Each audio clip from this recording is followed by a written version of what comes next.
Грамотное зонирование загородной территории позволит выделить место для грядок и теплиц, активных игр и отдыха, автомобильной стоянки.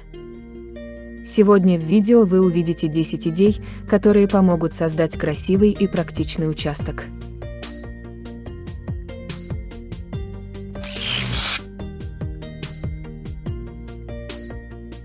Не забываем писать свои замечания и мнения в комментариях.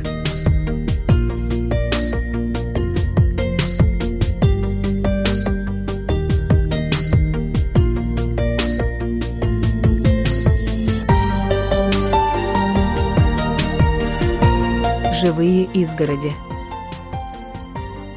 Это забор из растений, чаще всего кустарников или небольших деревьев. Он не только разграничивает пространство, но и служит полноценным украшением сада.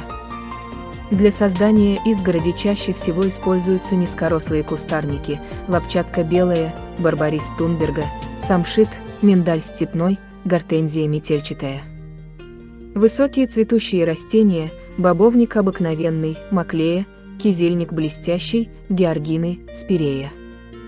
Быстрорастущие многолетние растения, туя, бук, терновник. Изгороди могут быть открытыми, высотой до 40 см. Это ровно подстриженные заборчики из самшита, можжевельника или туи. Такой вариант подойдет для разделения зоны отдыха, игровой площадки или участка с искусственным прудом. Закрытые изгороди служат полноценной оградой.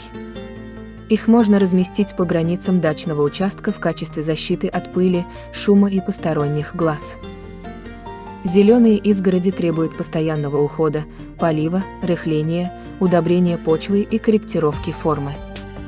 Не забывайте убирать сухие ветки и листья, своевременно обрабатывать кусты от вредителей и заболеваний.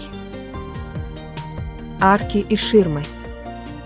Такие конструкции украшают участок, защищают от шума и создают особую романтическую атмосферу.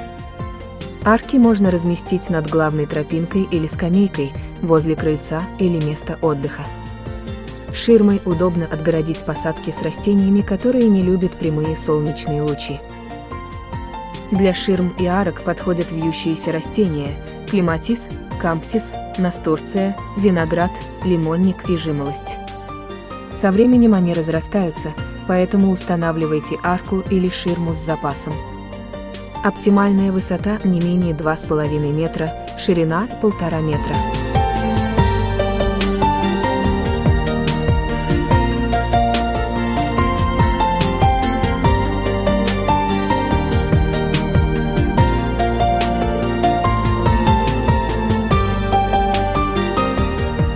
Перегородки, решетки или стеллажи.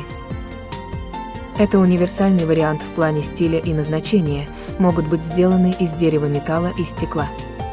Перегородки можно использовать для любых целей, ограничить зону по всему периметру или только обозначить границы. Купите готовые решетки в строительном магазине или смастерите самостоятельно. Для долговечности самодельные ограждения лучше покрыть лаком или пропиткой.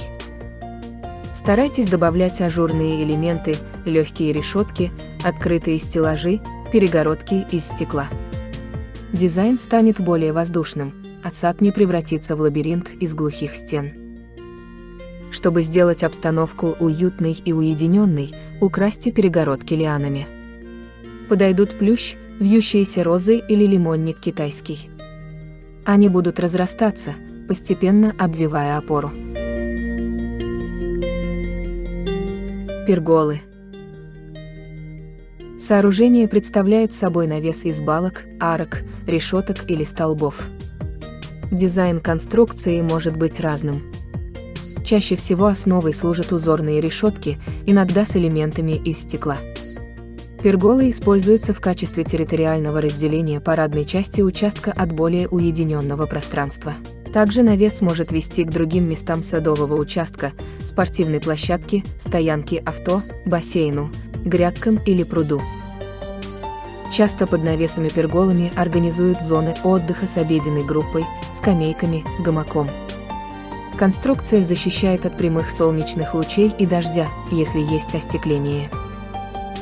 В качестве материала для навеса чаще используется дерево, реже металл, кирпич или камень.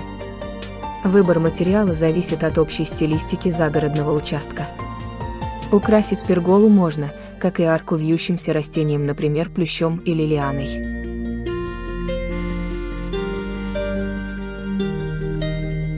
Низкие бордюры и габионы. Невысокие бордюры четко обозначают границы участка, но не создают излишнего затемнения и закрытости.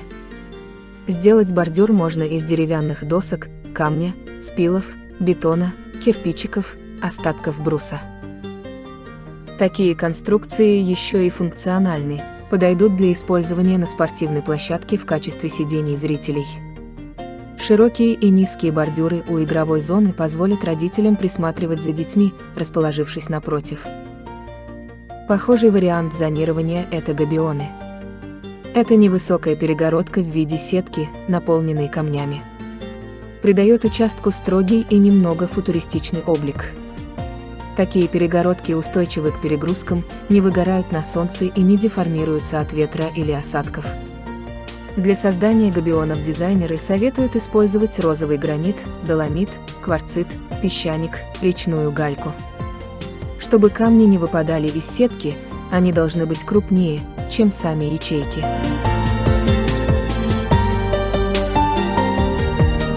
Садовые дорожки.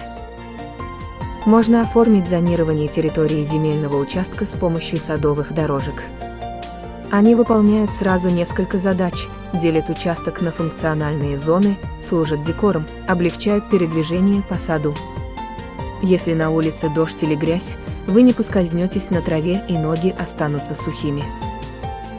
Материал дорожек зависит от вашего вкуса и бюджета.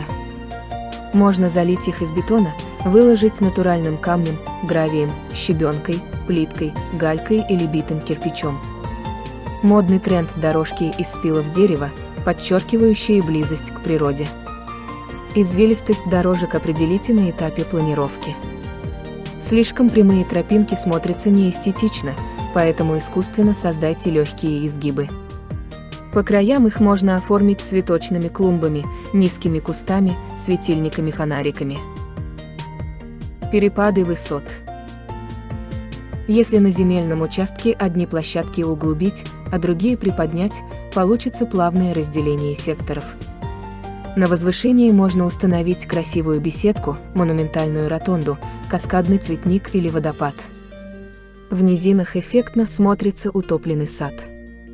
Это укромный зеленый уголок с зоной отдыха, расположенный в углублении, на уровне ниже по сравнению с рельефом основной территории.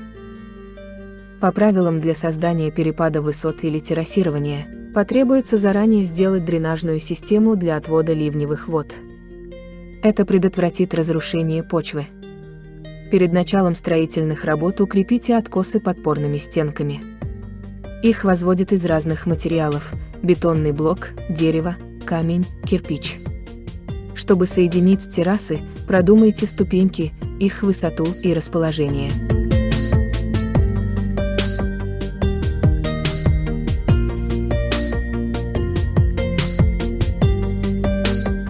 Клумбы и цветники. Для оформления границ подойдут вытянутые цветники. Узкие клумбы можно установить по периметру площадки или расположить в парадной части участка, чтобы при входе гостей встречало разноцветное великолепие. Чтобы клумбы цвели с мая по сентябрь, комбинируйте растения с различными периодами цветения. Хорошо держат форму плотно посаженные астры, хризантемы, анютины глазки, бархатцы, флоксы. Высаживать можно как однолетники, так и многолетники.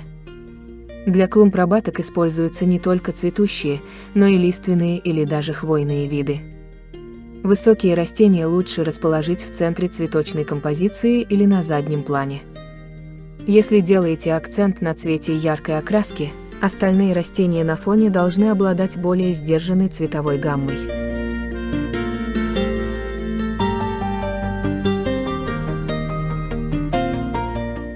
Зонирование цветом. Еще один вариант разделения территории – создание разных цветовых зон. Прием подойдет для участков небольшой площади. Сделать разграничение по цвету можно с помощью клумб, палисадников, окрашивания беседок, навесов и других сооружений. Например, можно покрасить бордюры, ширмы или перегородки на участке в заранее выбранные оттенки. Следите, чтобы используемые цвета сочетались между собой, иначе композиция будет выглядеть безвкусно. Освещение. Для зонирования участка часто используются разнообразные светильники. Недостаток способа один – разграничение будет видно только в темное время суток. Для создания световых участков можно взять встраиваемые лампочки или наземные фонари. Для зон отдыха используются настенные и напольные светильники, китайские фонарики, подвесные лампы с красивыми абажурами. Если на участке есть бассейн, его стоит подсветить отдельно, установив по периметру встраиваемые светильники. Если планируете разделение сада с помощью света, продумайте, как тот же план будет выглядеть днем. Возможно, понадобится подчеркнуть границы дополнительными элементами. А чтобы не ошибиться в ожиданиях, предварительно сделайте дизайн-проект с зонированием, расположением основных объектов и посадок. Спасибо, что смотрите наш канал. Рекомендуем подписаться, впереди много интересного и полезного материала.